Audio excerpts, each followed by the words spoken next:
shampoo, toothpaste, toothbrush, noodles. Yun lang. At bayan ko aking nakita, isang dalagang nakadungaw sa bintana. Sa tulala ako, laglag ang puso ko, nalaglag din ang suka. Burger! Ay! Pati-pati ko, napasigaw si Aling Nena. Ako naman ay parang nakuryenteng sa ngunit natanggal ang hiya nang makita ko na nakatawa ang dalaga. Panay ang sorry ko sa pagmamadali, nakalimutan pa ang sukli ko.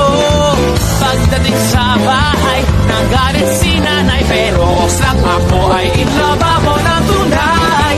Tindahan ni Aling Nena, parang isang ang pelikula. Mura na sari-sari pa, hindi na, pero ang kanunais ay di nabibili ng pera.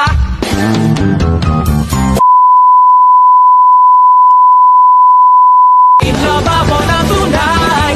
Tindahan ni Aling Nena, parang isang ang pelikula. Mura na sari-sari pa, hindi na, pero ang kanunais ay di nabibili ng pera. Pumunta ako sa tindahan kinabukasan para makipagkilala. La la la la la.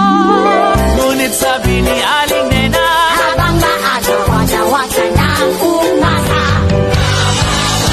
Ay aalis na papuntang Canada, 3 araw na lang ay babay na. Tindahan ni Aling Nena, parang isang ang pelikula.